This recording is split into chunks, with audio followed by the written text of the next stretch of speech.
ಕರ್ನಾಟಕ ಮಾಧ್ಯಮ ಅಕಾಡೆಮಿ ಬೆಂಗಳೂರು ಇವರು 2023 ಮತ್ತು 24ನೇ ಸಾಲಿನಲ್ಲಿ ಮಾಧ್ಯಮ ಕ್ಷೇತ್ರದಲ್ಲಿ ಸಾಧನೆ ಮಾಡಿದ ಕೊಡುವಂತಹ ಒಂದು ಸೂಚನೆ ಇದು. ಕರ್ನಾಟಕ ಸರ್ಕಾರ ಅತ್ಯುತ್ತಮ ಪತ್ರಕರ್ತರನ್ನು ಗುರುತಿಸಿ ಕೊಡುವಂತಹ ಈ ಒಂದು ಮಾಧ್ಯಮ ಪ್ರಶಸ್ತಿ ಬಹಳಷ್ಟು ಮುಖ್ಯ. ಯಾಕಂದ್ರೆ ಪತ್ರಕರ್ತನಿಗೆ ಒಂದು ಗೌರವಿಸಿ ಕೊಡುವಂತದ್ದು ಬಹಳಷ್ಟು ಒಂದು ಅಮೋಘ ಒಂದು ಕ್ಷಣ ಅಂತ ಹೇಳ್ಬೋದು. ಪ್ರತಿ ವರ್ಷ ಕ್ಷೇತ್ರದಲ್ಲಿ ಸಾಧನೆ ಮಾಡಿದಂತವ್ರನ್ನ ಈ ಗುರುತಿಸಿ ಕೊಡುವಂತಹ ಒಂದು ಪ್ರಶಸ್ತಿ ಕಾರ್ಯಕ್ರಮ ಶ್ಲಾಘನೀಯ ಅಂತ ಹೇಳ್ಬೋದು. ಕರ್ನಾಟಕ ಸರ್ಕಾರದ ಮಾಧ್ಯಮ ಅಕಾಡೆಮಿಯ ಪ್ರಶಸ್ತಿಯನ್ನು ನೀಡಲು ಕರ್ನಾಟಕ ಸರ್ಕಾರದ ಮಾನ್ಯ ಮುಖ್ಯಮಂತ್ರಿಗಳು ಮತ್ತು ಉಪಮುಖ್ಯಮಂತ್ರಿಗಳು ಆಗಮಿಸ್ತಾ ಇದ್ದಾರೆ. ಅವರಿಂದ ಪ್ರಶಸ್ತಿಯನ್ನು ಸ್ವೀಕರಿಸಲು ನಮ್ಮ ಪತ್ರಕರ್ತರು ಇಲ್ಲಿ ವೇದಿಕೆಯ ಮೇಲೆ ಇದ್ದಾರೆ.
ಮತ್ತೆ ಒಳಗಡೆ ನಮ್ಮ ಈ ಕಾರ್ಯಕ್ರಮಕ್ಕೆ ಅತ್ಯಂತ ಪ್ರೀತಿ ಮತ್ತು ಅಭಿಮಾನದಿಂದ ಆಗಮಿಸಿದ್ದಾರೆ ಕರ್ನಾಟಕ ಸರ್ಕಾರದ ಸನ್ಮಾನ್ಯ ಉಪಮುಖ್ಯಮಂತ್ರಿಗಳಾದ ಶ್ರೀ ಡಿ.ಕೆ. ಶಿವಕುಮಾರ್ ಅವರು. ವೇದಿಕೆಗೆ ಆಹ್ವಾನಿಸುವಂತಹ ಹೊತ್ತು ಕರ್ನಾಟಕ ಸರ್ಕಾರದ ಸನ್ಮಾನ್ಯ ಉಪಮುಖ್ಯಮಂತ್ರಿಗಳಾದ ಶ್ರೀ ಡಿ.ಕೆ. ಶಿವಕುಮಾರ್ ಅವರು ಚಪ್ಪಾಳೆಗಳ ಮುಖೇನ ಬರಮಾಡಿಕೊಳ್ಳುವ ಎಲ್ಲ ಪತ್ರಕರ್ತರನ್ನ ಅತ್ಯಂತ ಪ್ರೀತಿಯಿಂದ ಕಾಣುವಂತಹ ಶ್ರೀ ಕೆ.ವಿ. ಪ್ರಭಾಕರ್ ಅವರು ವೇದಿಕೆಯಲ್ಲಿದ್ದಾರೆ. ಕರ್ನಾಟಕ ಮಾಧ್ಯಮ ಅಕಾಡೆಮಿ ಬೆಂಗಳೂರು.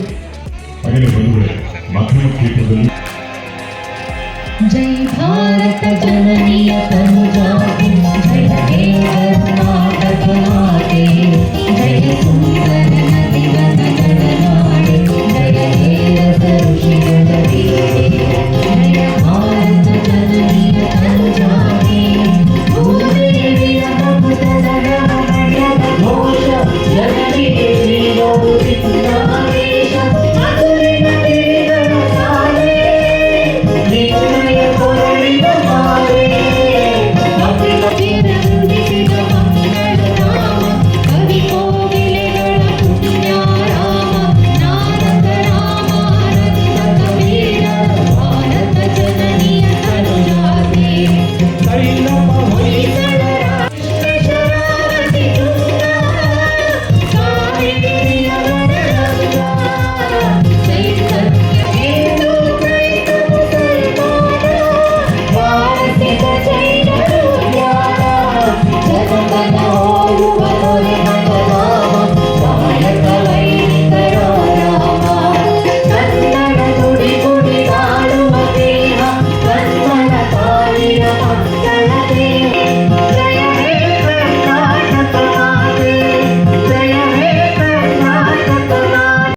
ವೇದಿಕೆಯ ಕಾರ್ಯಕ್ರಮಕ್ಕೆ ಮುನ್ನ ಸುಶ್ರಾವ್ಯ ಸಂಗೀತದ ಮೂಲಕ ಹಾಗೂ ಅತ್ಯಂತ ಡಿ.ಕೆ. ಶಿವಕುಮಾರ್ ಅವರಿಗೆ ಹೃತ್ಪೂರ್ವಕ ಸ್ವಾಗತವನ್ನು ಕೊಡುತ್ತೇನೆ.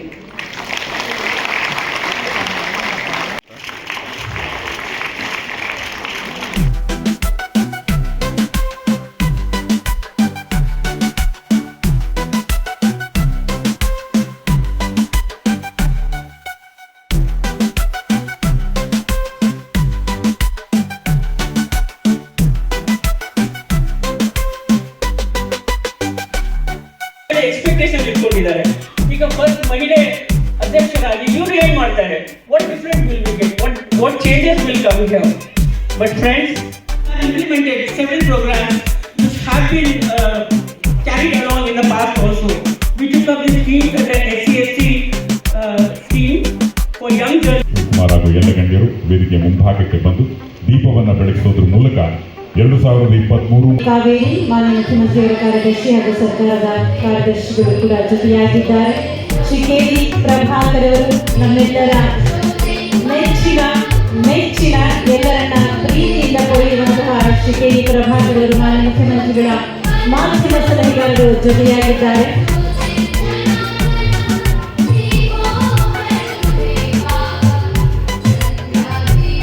ಕರೋತಿ ಕಲ್ಯಾಣ ಮಾಧ್ಯಮ ಅಕಾಡೆಮಿಯ ಎಲ್ಲ ಕೆಲಸಗಳು ಸುಗಮವಾಗಿ ಪ್ರಶಸ್ತಿಗೆ ಭಾಗವಾಗಿರುವಂತಹ ಎಲ್ಲ ಸಾಧಕರ ಮಾಹಿತಿಗಳನ್ನು ಇಲ್ಲಿ ನೋಡಬಹುದಾಗಿದೆ. ಜಾಲತಾಣಗಳು ಇವತ್ತಿನ ಡಿಜಿಟಲ್ ಯುಗದಲ್ಲಿ ಅಕಾಡೆಮಿ ಕೆಲಸಗಳ ಕುರಿತು ಜೊತೆಗೆ ಜಾಲತಾಣಗಳ ಮೂಲಕ ಸಹ ನೀವು ಮಾಹಿತಿಯನ್ನು ಪಡೆಯಬಹುದು. ಸರ್ಕಾರವನ್ನೇ ಆದರೂ ಕೂಡ ಇವತ್ತು ರಾಜ್ಯದ ವಿವಿಧ ಜಿಲ್ಲೆಗಳಿಂದ ಪ್ರಶಸ್ತಿಯನ್ನು ಕೊಟ್ಟಿರಲಿಲ್ಲ. ಇವತ್ತು 2 ವರ್ಷಗಳ ಪ್ರಶಸ್ತಿಯನ್ನ ಒಟ್ಟಿಗೆ ಪ್ರದಾನ ಮಾಡ್ತಾ ಇದ್ದಾರೆ. ಪರವಾಗಿರಲಿ ವಿರೋಧವಾಗಿರಲಿ ಎಲ್ಲರನ್ನೂ ಸಮಾನ ಪ್ರೀತಿಯಿಂದ ಕಾಡುವಂತಹ ಮಾಧ್ಯಮ ಸ್ನೇಹಿ ಉಪಮುಖ್ಯಮಂತ್ರಿಗಳು ನಮ್ಮೊಂದಿಗಿದ್ದಾರೆ. ಅತ್ಯಂತ ಪ್ರೀತಿ ಅಭಿಮಾನ ಪೂರ್ವಕವಾಗಿ ಅವರ ನುಡಿಗಳಿಗಾಗಿ ಬರಮಾಡಿಕೊಳ್ಳೋಣ. ಸ್ವಾಗತಿಸಿ Shri D K. Shivakumar. Ladies and gentleman, media friendly ಆಯ್ಕೆ ಕಾನೂನು ಅವರು ಹೇಳಿದ್ರು. ಎಲ್ಲರಿಗೂ ನಮಸ್ಕಾರ. ಅಂದೆ ನಾನು ಪ್ರಭಾಕರ್ ನಿದ್ದೆ ಮಾಡಿಸ್ಬಿಟ್ನ ಅಂತ ಬೈಗಾರ. ಇವತ್ತು ತಮ್ಮೆಲ್ಲರ ಪ್ರೀತಿ, ಅನುಭವ, ಗೌರವಕ್ಕೆ ಪಾತ್ರರಾದಂಥ ವೇದಿಕೆಯಲ್ಲಿರುವಂಥ ಎಲ್ಲ ಕರ್ನಾಟಕ ಮಾಧ್ಯಮ ಅಕಾಡೆಮಿಯ ವಿವಿಧ ದತ್ತಿ ಪ್ರಶಸ್ತಿಗಳನ್ನು ಸ್ವೀಕಾರ ಮಾಡಲಿಕ್ಕೆ ಆಗಮಿಸತಕ್ಕಂಥ ಎಲ್ಲ ಪ್ರಶಸ್ತಿ ವಿಜೇತರುಗಳೇ, ಮಾಧ್ಯಮ ಅಕಾಡೆಮಿಯ ವಾರ್ಷಿಕ ಪ್ರಶಸ್ತಿಯಲ್ಲ ವಿಜೇತರುಗಳೇ,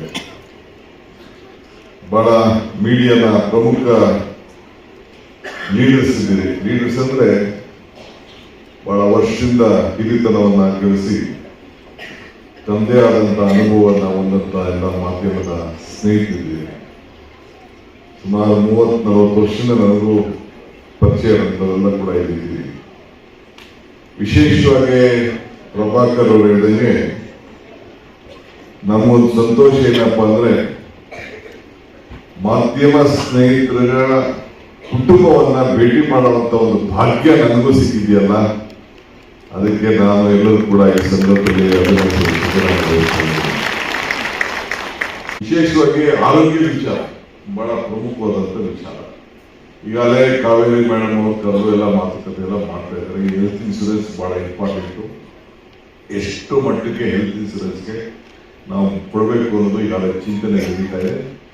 ಇದಲ್ಲದೆ ನಮಗೆ ಈ ಒಂದು ಏನಾದ್ರು ಮಾಡೋದು ಗ್ರಾಮೀಣ ಪ್ರದೇಶ ಇರ್ಬೋದು, ನಗರ ಪ್ರದೇಶ ಇರ್ಬೋದು, ಮಾಧ್ಯಮದವರಿಗೆ ಒಂದೊಂದು ನಿವೇಶನ ಕೂಡ ಒಂದು ಪ್ರಯಾರಿಟಿ ಕೊಡಬೇಕಾದಂತ ನಾವು ಆಲೋಚನೆಯನ್ನು ನಾವು ಮಾಡ್ತಾ ಇದ್ದೇವೆ.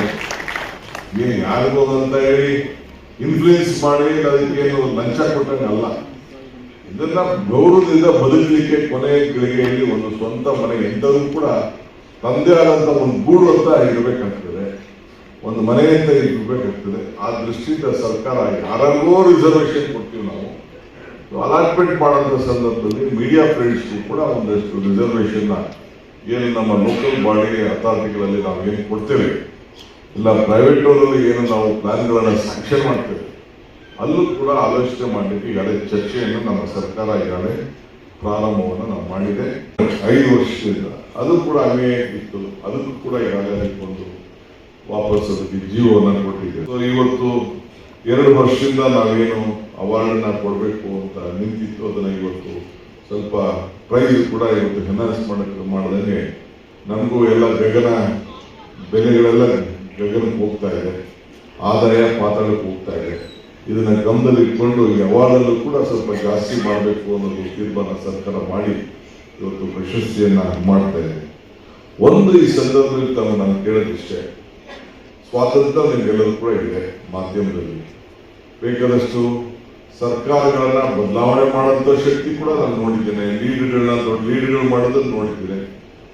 ವೈಶ್ ಅವರು ಹೇಳಿದಂಗೆ ಒಂದು ಫೇಕ್ ನ್ಯೂಸ್ ಇದೆಯಲ್ಲ, ಇದನ್ನ ನೀವು ಯಾವ ರೀತಿ ನಿಮ್ಮಲ್ಲೇ ನಿಯಂತ್ರಣ ಮಾಡ್ಕೊಳ್ತೀರೋ ನನಗೆ ಅರ್ಥ ಆಗ್ತಲ್ಲ. ಇದನ್ನ ನಾನು ನೋಡಿ ಈಗ ನಾನು ಲಾಸ್ಟ್ ಟೈಮ್ ಯಾವುದೋ ಒಂದು ನಿಮ್ಮ ಪ್ರಶಸ್ತಿ ಪ್ರದಾನಕ್ಕೆ ಹೋಗಿದ್ದೆ ನಾನು ಪ್ರೆಸ್ ಕ್ಲಬ್. ಆಗ ಒಂದು ಘೋಷಣೆ ಮಾಡ್ತಾರೆ, ಒಂದೊಂದು ಶುರು ಮಾಡ್ತಿದ್ದಾರೆ, ನಮ್ಗಿನ್ನ ಜಾಸ್ತಿ ಅವ್ರು ಅಪ್ಡೇಟ್ ಮಾಡ್ತಾರೆ. ನನ್ನ ಮಗಳು ಹೇಳ್ತಾರೆ, ಅಪ್ಪ ಈಗ ನಾವು ಏನಾದ್ರು ಮಾಡಿ ಒಂದು ಮೀಡಿಯಾ ಇನ್ಸ್ಟಿಟ್ಯೂಟ್ನ ನಾವು ಪ್ರಾರಂಭ ಮಾಡಬೇಕು, ಆಗ ಮಾತ್ರ ನಮಗೆ ಇದ್ರ ಏನು ಅನ್ನೋದು ನಮ್ಗೆ ಅರ್ಥ ಆಗ್ತದೆ ಅಂತೇಳಿ ಈ ವರ್ಷದ ನಮ್ಮ ಇನ್ಸ್ಟಿಟ್ಯೂಟಲ್ಲಿ, ಮ್ಯಾನೇಜ್ಮೆಂಟ್ ಇನ್ಸ್ಟಿಟ್ಯೂಟಲ್ಲಿ, ನಮ್ಮ ಕಾಲೇಜಲ್ಲಿ ನಾನು ಒಂದು ಮೀಡಿಯಾ ಮಾಸ್ ಕಮ್ಯುನಿಕೇಷನ್ಸ್ ಮತ್ತು ಮೀಡಿಯಾ ಇನ್ಸ್ಟಿಟ್ಯೂಟ್ನ ಪ್ರಾರಂಭ ಮಾಡಬೇಕು ಅಂತೇಳಿ. ಯಾಕೆಂದರೆ ಹೊಸ ಜನ್ರೇಷನ್ಗೆ ಇವತ್ತು ಬರ್ತಾ ಇರೋಂಥ ಆರ್ಟಿಫಿಷಿಯಲ್ ಇಂಟೆಲಿಜೆನ್ಸು, ಇವತ್ತು ಬರ್ತಾ ಇರೋಂಥ ಸೋಷಿಯಲ್ ಮೀಡಿಯಾ, ಇವತ್ತು ಬರ್ತಾ ಇರೋಂಥ general media, print media, electronic media, ಇವೆಲ್ಲ ನೋಡಿದ್ರೆ ಬಹಳ ದೊಡ್ಡ ಸ್ಕೋಪು. ವಿತೌಟ್ ಮೀಡಿಯಾ ಇದೆ ಯಾವ ಸೆಕ್ಷನ್, ನಾನು ರಾಜಕಾರಣ ಸರ್ಕಾರ ಅಂತಲ್ಲ, ಪ್ರತಿಯೊಂದು ಸಾಮಾನ್ಯವಾಗಿ ಜನರ ಬದುಕಿನಲ್ಲಿ ಪ್ರತಿಯೊಂದು ಕೂಡ ಅಡ್ವರ್ಟೈಸ್ಮೆಂಟು. ಇವತ್ತು ಏನಿದೆ ಅಡ್ವರ್ಟೈಸ್ಮೆಂಟ್ ಇದೆ, ಏನು ನಾವು ಸಾಧನೆ ಮಾಡ್ಲಿಕ್ಕೆ ಸಾಧ್ಯನೇ ಇಲ್ಲ, ಕಮ್ಯುನಿಕೇಟ್ ಮಾಡ್ಲಿಕ್ಕೆ ಸಾಧ್ಯನೇ ಇಲ್ಲ. ಮೊದಲೊಂದು ಕಾಲ ಇತ್ತು, ಬರೀ ಒಂದು ಟಿವಿ ಇತ್ತು, ಆಕಾಶವಾಣಿ ಇತ್ತು, ಇದರಲ್ಲೇ ಇವತ್ತು ನಡ್ಕೊಂಡು ಬರ್ತಾ ಇತ್ತು. ಇವತ್ತು ಪರ್ಸೆಂಟೇಜ್, ಈಗ ನಾನು ಸರ್ಕಾರದ ಬಜೆಟ್ ನಾನು ನೋಡಿದ್ದೇನೆ, ಬೇರೆ ಸೆಂಟ್ರಲ್ ಗೌರ್ಮೆಂಟ್ ಬಜೆಟ್ ನೋಡಿದ್ದೇನೆ, ನಮ್ಮ ಸರ್ಕಾರದ ಬಜೆಟ್ಗಳು ನೋಡಿದ್ದೇವೆ. ಲೆಕ್ಕ ಹಾಕೊಂಡ್ರೆ ಅಜಗಜಾಂತರ ಇದೆ. ಒಂದೊಂದು 1000% ಡಿಫ್ರೆನ್ಸ್ ಇದೆ, 100% ಅಲ್ಲ ಡಿಫ್ರೆನ್ಸ್, ಒಂದೊಂದು 1000% ಡಿಫ್ರೆನ್ಸ್ ಅನ್ನು ನಾವು ಕಾಣ್ತಾ ಇದ್ದೇವೆ. ಸೊ ಇದು it is need of the hour, ನಾವೇನು ಮಾಡೋಕ್ಕಾಗೋದಿಲ್ಲ, ಅವಶ್ಯಕತೆ ಇದೆ. ಸೊ ಅದರಿಂದ ನೀವು ಸ್ಟ್ರಾಂಗ್ ಆಗಿರಬೇಕು, ನೀವು ಸ್ಟ್ರಾಂಗ್ ಆಗಿರೋದು ನಾವು ಸ್ಟ್ರಾಂಗ್ ಆಗಿರ್ತೀವಿ, ನಾವು ಸ್ಟ್ರಾಂಗ್ ಆಗಿರೋದು ನೀವು ಸ್ಟ್ರಾಂಗ್ ಆಗಿರ್ತೀವಿ. ಅದರಿಂದ ಈ ಸಂದರ್ಭದಲ್ಲಿ ನಾನು ಕೇಳೋದಿಷ್ಟೇ, ನಿಮ್ಮೆಲ್ಲರ ಆಶೀರ್ವಾದ ಇರಲಿ. ನಾವು ಒಂದು ಉತ್ತಮವಾದಂಥ ಸರ್ಕಾರ, ನಮ್ಗೆ ಗೊತ್ತಿದೆ, ನಾವು ಇದನ್ನ 5 ಗ್ಯಾರಂಟಿ ತೀರ್ಮಾನ ಮಾಡಿದಾಗ ನಾನು ಫೈನಾನ್ಷಿಯಲ್ ಸ್ಟ್ರಕ್ಚರ್ ಏನೋದು ನಮ್ಗೆ ಅರಿವಿದೆ.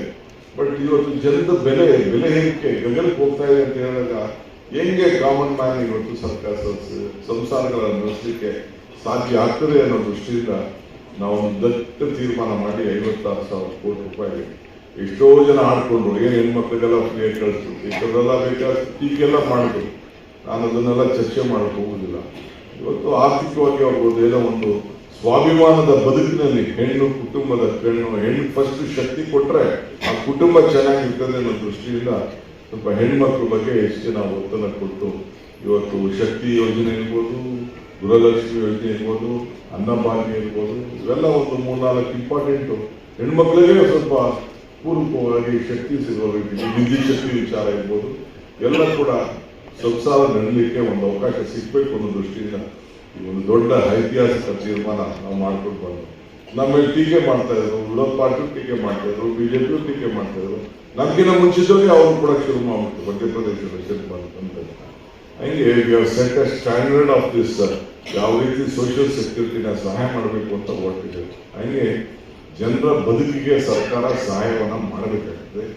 ನೀವು ಕೂಡ ಕರ್ನಾಟಕದ ಸ್ವಾಭಿಮಾನಕ್ಕೆ ಧಕ್ಕೆ ಬರುವ ರೀತಿಯಲ್ಲಿ ಇವತ್ತು ಬೆಂಗಳೂರು ಒಂದು ವಿಶೇಷವಾದಂಥ ಶಕ್ತಿ ಇವತ್ತು ಬೆಂಗಳೂರಿಗೆ, ಕರ್ನಾಟಕ ರಾಜ್ಯಕ್ಕಿದೆ. The quality of education, quality of human resources, ಇಲ್ಲಿರುವಂಥ ಇಂಜಿನಿಯರ್ಸು, ಇಲ್ಲಿರುವಂಥ ಡಾಕ್ಟರ್ಸು, ನಮ್ಮಲ್ಲಿರುವಂಥ ಎಲ್ಲ ಥರದಲ್ಲಿ ಏನು ಒಂದು ಉತ್ತಮವಾಗಿದೆ, ಬಹುಶಃ ಎಲ್ಲೂ ಕೂಡ ಇಲ್ಲ ಅಂಥದ್ದು. ಮಾಧ್ಯಮದಲ್ಲೂ ಕೂಡ ತಾವು ಏನಿವೆ, ಯಾರು ಬಾಂಬೆಲಿರುವಂಥ ಟಿವಿ ಆಂಕರ್ಸ್ ಇರ್ಬೋದು, ಅಲ್ಲಿರುವಂಥ ಮೀಡಿಯಾ ಆಗಿರ್ಬೋದು, ಡೆಲ್ಲಿರುವಂಥ ಮೀಡಿಯಾ ಯಾರು ಕಡಿಮೆ ಏನಿಲ್ಲ. ಬಟ್ ಏನಪ್ಪಾ ಅಂದರೆ headquarters, financial capitals, political ಹೆಡ್ ಕ್ವಾರ್ಟರ್ಸಲ್ಲಿ ಇವರೆಲ್ಲ ಬಗ್ಗೆ ನಿಮ್ಮಲ್ಲೂ ಕೂಡ ದೊಡ್ಡ ನಾಯಕತ್ವ ಗುಣವನ್ನು ಬೆಳೆಸ್ಕೊಳ್ಬೇಕು ಅಂತ ಹೇಳಿ ಬಹಳ ಹಿರಿಯರಿಗೆಲ್ಲ ಇವತ್ತು ಪ್ರಶಸ್ತಿಯನ್ನು ಕೊಡಲಿಕ್ಕೆ ತಾವೆಲ್ಲ ಆಯ್ಕೆ ಮಾಡಿದ್ದೀರಿ. ತಾವು ಅನೇಕ ಅವರ ಸ್ನೇಹಿತರೆಲ್ಲ ಕೂಡ ಬಂದು ಆಶೀರ್ವಾದ ಮಾಡಲಿಕ್ಕೆ ಅನೇಕ ಹಿರಿಯ ಸ್ನೇಹಿತರುಗಳೆಲ್ಲ ಕೂಡ ತಾವೆಲ್ಲ ಬಂದಿದ್ದೀರಿ. ನಿಮ್ಮೆಲ್ಲರೂ ಕೂಡ ಈ ಸಂದರ್ಭದಲ್ಲಿ ಶುಭವಾಗಿ ಅಂತ ಹಾರೈಸಿ ಮುಂದಿನ ದಿನದಲ್ಲಿ ಭೇಟಿ ಮಾಡ್ತೀನಿ. ನಿಮ್ಮ ಆಶೀರ್ವಾದ ನನ್ನ ಮೇಲೆ, ನಮ್ಮ ಸರ್ಕಾರದ ಮೇಲೆ ಇರಲಿ. ನಮ್ಮೆಲ್ಲರಿಗೂ ನಮಸ್ಕಾರ.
ನಡೆಸುವುದಾರೆ ಎಂಬುದನ್ನು ರುಜುವಾತುಪಡಿಸಿದ್ದಾರೆ. ಹೀಗೂ ಉಂಟೆ ಕಾರ್ಯಕ್ರಮ ಕಳೆದ 19 ವರ್ಷಗಳಿಂದ ಜನಪ್ರಿಯವಾಗಿ ಮುಂದುವರೆದಿರುವುದು ಅವರ ನಿರೂಪಣಾ ಶೈಲಿಗೆ ಹಿಡಿದ ಕನ್ನಡಿಯಾಗಿದೆ.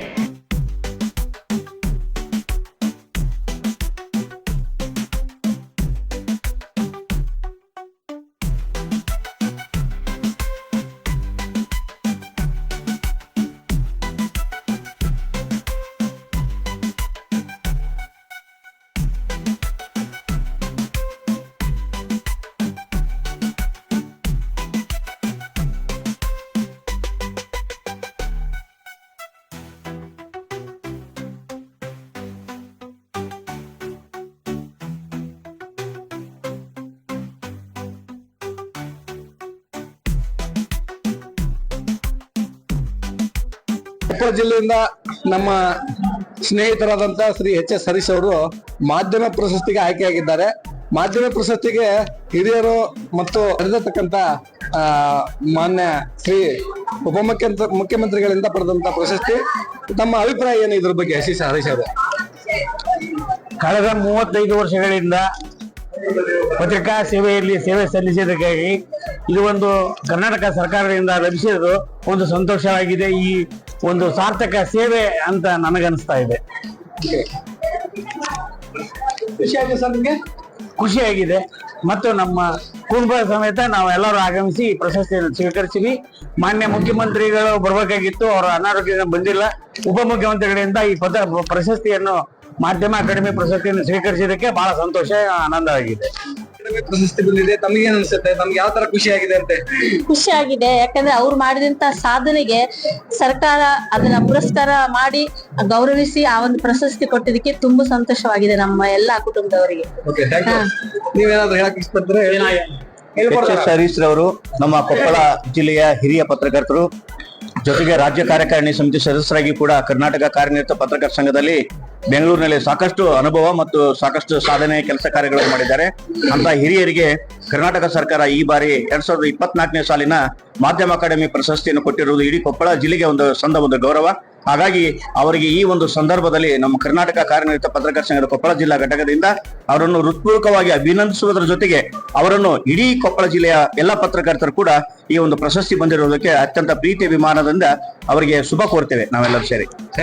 ನಮ್ಮ ಕೊಪ್ಪಳ ಜಿಲ್ಲೆಗೆ ಮಾಧ್ಯಮ ಅಕಾಡೆಮಿ ಪ್ರಶಸ್ತಿಯನ್ನು ನಮ್ಮ ಕೊಪ್ಪಳ ಜಿಲ್ಲೆಯ ಹಿರಿಯ ಪತ್ರಕರ್ತರು ಹಾಗೂ ನಮ್ಮ ಕರ್ನಾಟಕ ಕಾರ್ಯನಿರತ ಪತ್ರಕರ್ತರ ಸಂಘದ ಹಿರಿಯರಾದಂತ ಎಚ್.ಎಸ್. ಹರೀಶ್ ಅವರಿಗೆ ಈ ಒಂದು ಮಾಧ್ಯಮ ಅಕಾಡೆಮಿ ಪ್ರಶಸ್ತಿ ದೊರಕಿರೋದು ನಮ್ಮ ಕೊಪ್ಪಳ ಜಿಲ್ಲೆಯ ಹೆಮ್ಮೆಯ ಸಂಗತಿ ಅಂತ ಹೇಳಿ ನಾವಿಲ್ಲೆಲ್ಲರೂ ಪತ್ರಿಕಾ ಮಿತ್ರರು ಮತ್ತು ಸಂಪಾದಕ ಮಂಡಳಿ ಸಹಿತ ನಾವು ಹರೀಶ್ ಅವರನ್ನು ಅಭಿನಂದಿಸುತ್ತಿದ್ದೇವೆ. ಅನನ್ಯ ಸೇವೆ ಅಂತ ಕೂಡ ಹೇಳ್ಬೋದು. ಯಾಕಂದ್ರೆ ಸುಮಾರು 3 ದಶಕಗಳ ಮೇಲೆ ಅವರು ತಮ್ಮ ಈ ಪತ್ರಿಕಾ ಧರ್ಮದ ವೃತ್ತಿಯನ್ನು ಸತತವಾಗಿ ನಡೆಸಿಕೊಂಡು ಬಂದು ನಮ್ಮೆಲ್ಲ ಕಿರಿಯರನ್ನು ಒಗ್ಗೂಡಿಸಿಕೊಂಡು ಮುನ್ನಡೆಯುತ್ತಿರುವುದು ಅದು ನಮ್ಮೆಲ್ಲರ ಸಂತೋಷ ವಿಷಯ. ಇವತ್ತು ಇದು ಪ್ರಶಸ್ತಿ ಪ್ರದಾನ ಮಾಡಿರುವುದಕ್ಕೆ ನಮ್ಮ ಕೊಪ್ಪಳ ಜಿಲ್ಲೆಯ ಕರ್ನಾಟಕ ಕಾರ್ಯನಿರತ ಪತ್ರಕರ್ತರ ಸಂಘ ಹಾಗೂ ನಮ್ಮ ಜಿಲ್ಲೆಯಿಂದ